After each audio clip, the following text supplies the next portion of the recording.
What's up guys, it's Bucky and welcome to your 22nd Java tutorial. And in this tutorial I'm going to be talking to you guys about for loop. Now the last couple tutorials I've been going over while loops, and this was a different loop, but a for loop is something totally new. So let me show you guys what the syntax for this is. Go ahead and type for, and as you can see it pops up in purple, and that's why you know it's a built-in variable, or excuse me, a built-in keyword. And the for loop takes three arguments or three statements inside it. The first one is where you want the loop to start. The second one's where you want the loop to end. And the third one is how much you want to increment it by. So if you want step one at a time or three at a time. So let me show you guys. You need to use the variable three times. So the first statement, you want to initialize a counter variable, and let's go ahead and set it equal to 1. And this is because we want our loop to start at the number 1. The next one is the same thing you did in the while loop. It's the loop condition. So let's go ahead and put counter less than or equal to 10. So now our loop starts at 1, and it's going to go until it's less than or equal to 10. So it's going to go until 10. So next thing, we want to say how much do we want our counter to increment by. Well, we just want to go 1, 2, 3, 4, 5, 6, 7, 8, 9, 10, so we want to increment it one at a time. So it's going to start at 1. As long as it's less than or equal to 10, it's going to keep going, and we want you to go one at a time. So that's the three parameters your for loop takes. So now let's go ahead and write something in our for loop. Let's just write system out print line, and we'll just print the counter.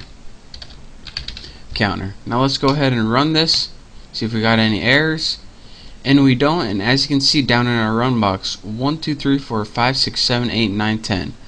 And again, this happened because it started at 1, our counter variable. The next thing it did is ran until it was greater or equal, less than or equal to 10. Once it got to 11, it says, alright, am I less than or equal to 10? No. So I'm not going to do this loop anymore. And then I incremented it one at a time. You can also increment it like something like 3 at a time by pressing plus equals 3. Remember we learned that in one of the previous tutorials. Now once you change the incrementer, instead of stepping by 1, it steps by 3 at a time. 1, 4, 7, 10. The next one's 13, which is outside our condition, so it proves false. But again, we can change the starting point. Say we wanted to start it at 6 and go until let's say 21. So now it starts at 6 and goes to 21 and steps by 3s. So let's go ahead and run this, and as you can see, 6, 9, 12, 15, 18, 21, and then it stops. So that is how you use the basics of the for loop. Again, it takes three statements or parameters. The first one is where you want to start. The second one's where you want to end, or it's going to run as long as this condition is true. And the third one is how much you want to increment by. So this is a variation. There's also the while loop and the for loop we learned this far. There's also a couple other loops that I'm going to be teaching you probably in the next couple tutorials. But for now, play along with the play around. There we go. Not play along with it. Play around with a for loop until you get good at it.